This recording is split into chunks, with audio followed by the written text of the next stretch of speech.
which obviously is what I did, but when you make it, either you make it through here or you absolutely suck. So I don't know, how bad do you suck or how good are you? We'll see right now. I suck so bad.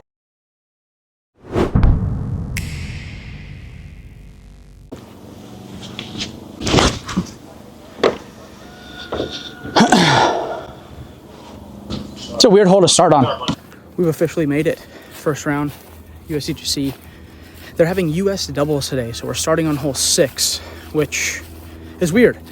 I threw a bunch of shanks, and then I made one through the Mando, but so I don't know if I've ever started a practice round on this hole. I don't know why it made it feel so funny, but either way, here we are, first round Usdgc. First look at 2025. Last year had to Monday qualify, got top 10, so this year in the event. Let's make something special happen. If you guys have followed me, which obviously you probably have if you're watching this video, this is like the event that means the absolute most to me. That was a bad putt. But yeah, I love this event. It's like prestigious and it's cool and the property is nice and you know what to expect because it's the same course or the same venue every year. Sometimes they change the holes of the course, but it's the same place and I just love it. Hey guys, be sure to support my sponsors, Infinite Disc and Squatch Bags. If you go on infinitedisc.com, there's so many disc golf items there, including a bunch of signature products from me, and then also our discs from Finish Line Discs. Squatch bags, we got the beautiful lore bag here, my signature version. Go snag that, lots of cool things. GibsonDiscGolf.com is my personal merch. Head over there to support. Thank you guys so much. Let's go right back to Usdgc practice round. So I think I said we started on 6. We actually started on 7 because this is hole 8. But 4 claw buzz up the right side, just kind of trying to go in front of that big tree, then have a roller into the green.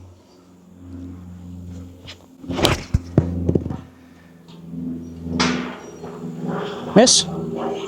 Perfect. I went around that tree. I tried to go in front of it, but I can't complain about an opportunity for birdie at Winthrop. So being a non-sidearm thrower, this is like a tough upshot and has proven to be more difficult than it should be years past. But if you throw a roller, you can't go over the fence to the left and you hopefully can't go over the fence to the right. And you can't miss the Mando that's the foul pole on the baseball field. So it doesn't always give you the best shot. But if you control the landing angle, you can obviously park it and get a nice putt, but also it kind of mitigates the shank opportunity here. That's perfect. I hope. Okay. That was great. And on hole 1, I don't know. Also, if you guys are just joining in on this video, got an accident in August, pretty bad car accident. Have 2 bulging discs and a herniated disc in my back. So if it looks like my form sucks, or I only throw it 400 feet, that's why. So this is like the one problem with this roller play, is that there's this and that bush that you got to contend with. And if you come just inside of it, you end up fine. If you go just around it, you end up fine. But the one thing you can't really do is knock that thing dead center, which obviously is what I did. But when you make it, it doesn't even matter. All right, hole 9, one of the big changes. This used to be the hole that teed from right there with all the popsicle sticks or whatever you want to call it in the way. Now we're kind of behind this tree. There's the pin left here you can see that is going to be 395 feet away. And they have another pin. US doubles is today, as I mentioned, so they don't have the second pin in. So I'm just going to go to the one that is there. 395 feet, and the out of bounds is like inside the bullseye. So typical Usdgc fashion here. Gonna kind of try to just flex a little T-bird, and if nothing else, just be safe, because this pin isn't really gonna end up being a birdie pin for me, I don't think.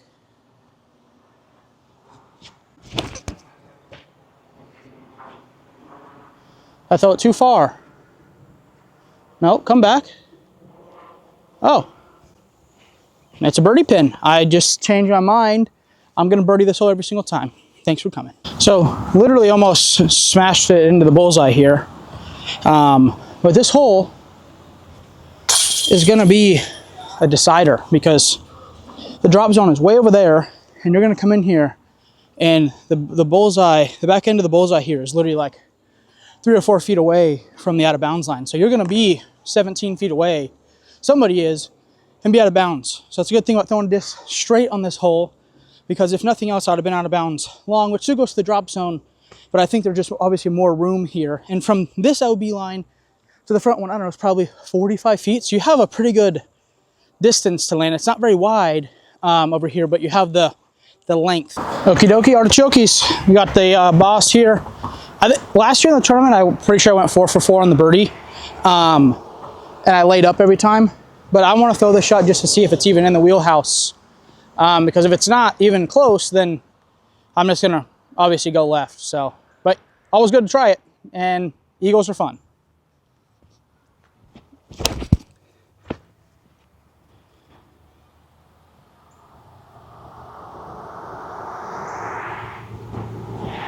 Too far right. All right, let's try a brand new one. I think I have the power. I just think that disc was a little too understable. And that one was too stable. But it might get to the safe. That's probably short. Layup it is this year again, because the years that I have went for this hole, birdied it and confidently made eagle, it was like very easy for me to throw it kind of park job area. So it's not easy now, so just throw a little layup and be done with it. So last year from this exact spot, we were throwing the RPM disc Katuku, which you go to infinitus.com and grab yours. Really nice, overstable approach / mid-range disc that's never going to go to the right.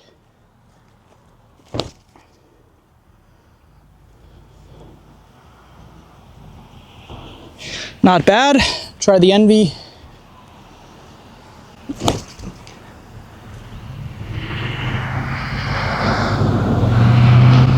Also not bad. So it's kind of a funny hole. The out of bounds like goes like this and then like that, and it's all over the place. So I try to throw a hyzer into the third landing zone, and then from there you usually get like a mid-range or a putter approach shot into the wind.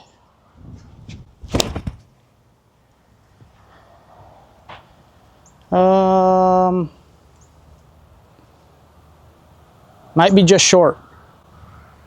Not really sure. I guess we can get up there and look, but it's hazard, so you'd throw from where it is. Barely in bounds here, like by 5 feet or so. Gonna throw my Infinitus Scepter up at this tree and kind of just try to bank it down the green here. Like that, but it has to sit or go in. Oh, perfect. Birdie. That's a play.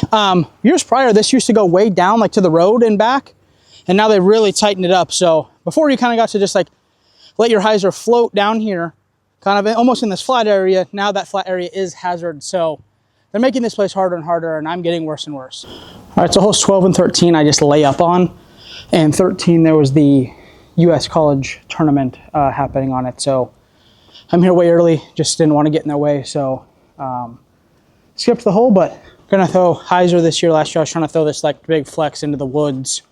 Well, it was going in the woods. I wasn't trying to throw it in the woods. So this year I'm just gonna go outside hyzer, probably lay up, take a par. Same thing on 12.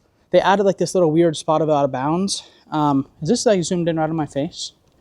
Oh, yeah, there we go. So they added like a weird little thing, and then it's a hole that I've taken like an 8 on prior. So I'm just gonna play 12 and 13. Hopefully if I play them even par for the week, I'll be over the moon happy. Get my birdies on the rest of the course. Let's get to hole 14. All right, so if I'm still strong enough to get my good old trusty Nuke Os to the pin, we used to tee off. This was the tee. I don't know what they did, but we teed from here. And it, for some reason, seemed like it made the hole easier because you were going the wrong way and just let it spike. So now this tee like almost makes you go more at it. So I'm gonna just try to lob it up over this little tree here and either hit on the cart path or left of the cart path, because this disc is gonna just hit on that right side and stay, which is like a 35-foot kind of death putt. So I'm gonna try to throw it up and over and lob it right onto the green is the goal. But not all goals are achieved. So like that, go a little bit more left, go. Ah, short. maybe I need a little bit more disc. Let's do my Drew Gibson Emperor. Infinitedisc.com. I think this actually might be a disc for the hole this year, just because my back and I'm not throwing it as far. There we go. It's gonna get that glide. Path. Ching! Oh my gosh. That's why you want to aim for the path, because it gives you an opportunity to ace it. I've done it once before. I know that I seem to talk to you guys about disc selection a lot, but believe it or not, it's one of the most important parts of the game is selecting the correct disc, as stupid as that sounds. So on that hole, years prior, when I had a little bit more power and a little more speed, it was really easy for me to throw something that would get too glidey, which would be like my Emperor compared to the Nuke OS. And as you saw, as in the air there, the Nuke just kind of started dumping out of the air, and the Emperor continued to kind of glide and fade, and actually ended up hitting the cart path, which is what I was aiming for. But when we were playing these courses, and every little stroke and every little shot matters, and obviously your body's changing, the hole's changing, you know, using the correct disc, and being comfortable and okay with upgrading or going to a different disc and not thinking, well, I threw this last year, I have to throw it this year. You know, I think that's kind of the death sentence, is when you are stuck in your ways and you're not willing to actually change discs, even though it's probably pretty obvious that one disc would work better than the other. So keep that in mind when you're playing a tournament. Just because you threw one disc on one hole at one point doesn't mean that that's always going to be that way forever. All right, hole 15, triple Mando. Either you make it through here or you absolutely suck. So I don't know. How bad do you suck, or how good are you? We'll see right now. I suck so bad. That's a triple bogey, like literally. That's so many over par. This is the disc I'm going to throw though, and let's see if it's any better. Oh! Nope. By the way, you guys obviously have made this far in the video.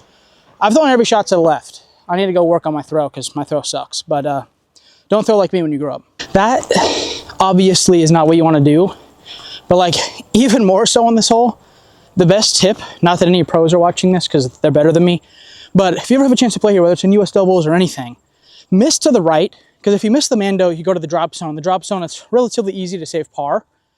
If you throw it in these bushes on the left where I just went, you are so cooked, unless you get lucky and kick out somehow.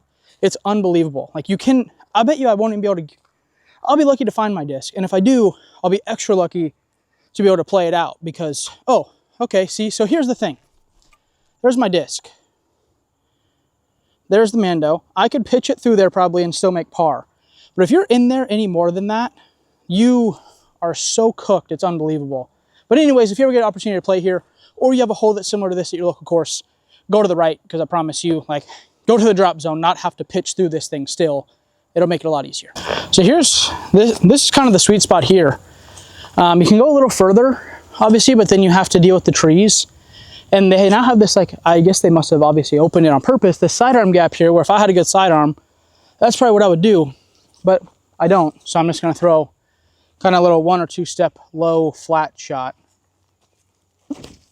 Like that, right into the hole. Not the hole of the basket, the hole of the gap. Sidearm. I think I'm getting worse by the second.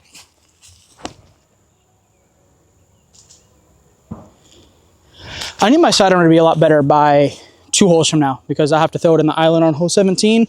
And those 2 sidearms gave me no hope. So this is hectic. Also playing by myself, but also filming. It's kind of fun because it's like I have someone to talk to, which is my friends, which is you guys.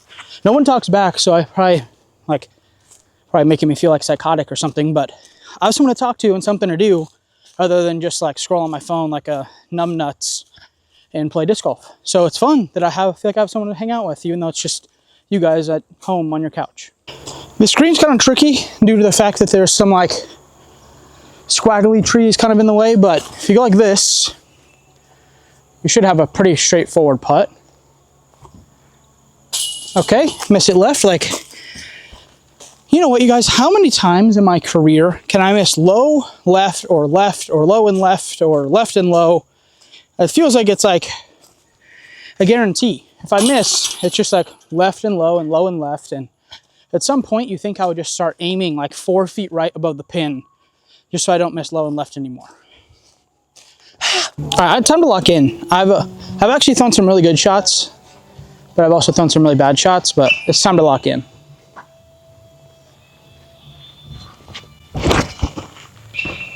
Oh, too much. Hit the tree. Okay. See, different disc. That was a good throw. I just need a different disc. All right, maybe Macbeth, 4-claw. Yeah, that's juice. Oh my gosh. Okay, he's locked in. Come on. They're sneaky out here with wanting you to throw in the bullseye and have to put around stuff. Left again. Make it in the chains. Arguably the most important shot on this entire course. Even though it's so easy, it's only 250 feet, and you just have to dump it. My sidearm sucks, and this is a hole that's cost me a lot more than I'd like to admit. I'm trying to throw it right at that top of that power or light pole out there, and just let it dump 230 feet into the way safe side of the island.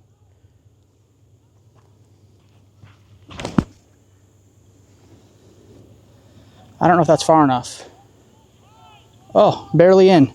I would take that so many times in a row, but that kind of popped my elbow a bit. I need to figure out how to throw sidearm better.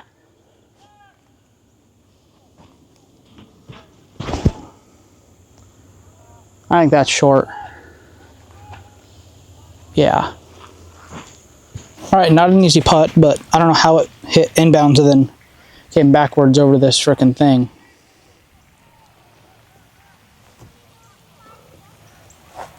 Left, as always, but inbound. That was the worst putt ever. No, I mean, actually it wasn't. It was 40 feet with a right to left wind. I need to be less hard on myself. I think part of my problem sometimes is that I'm so hard on myself that I convince myself before I even do anything bad that something's bad. So I need to be more kind to myself, and probably I would end up with better results most of the time if I had to guess. The iconic hole 18, in my opinion, the iconic hole is the beach hole 18, 1, 17. And so we're playing that loop right here. I absolutely love this hole. Don't always love the way it plays, but definitely love the way that it ends up being a score separator.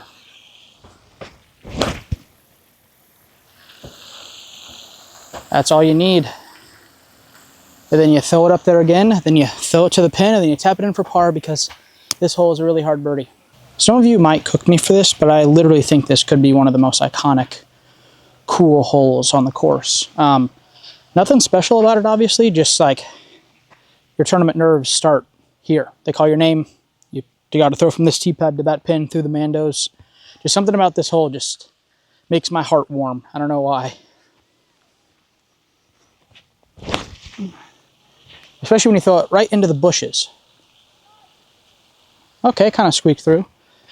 It's like you got to get it over. So either you have to get it over, or you have to throw a disc that's like flippy enough to kind of turn once it gets through the gap. Like that. Whew.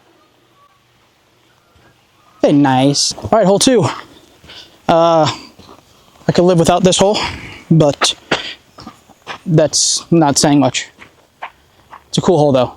You gotta bend it. Bend it like Beckham.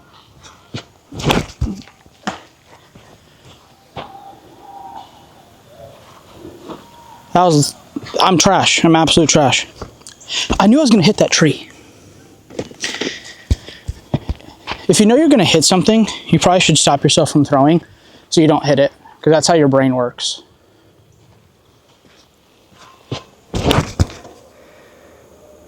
That's good. Miss. Might be a little left, but that was a good throw at least. Okie dokie, artichokes. Through this gap.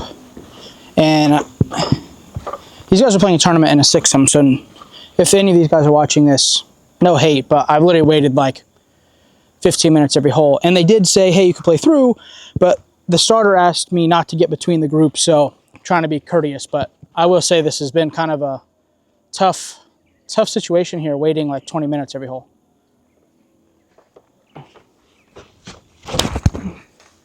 That was going to be so good. Oh, it's still going. Wow, that's actually incredible for hitting that stupid first thing. Gosh, that was so good. All right, more beat up one. Maybe have to release it on a little bit of hyzer out the gap. Maybe go like right side of this tee.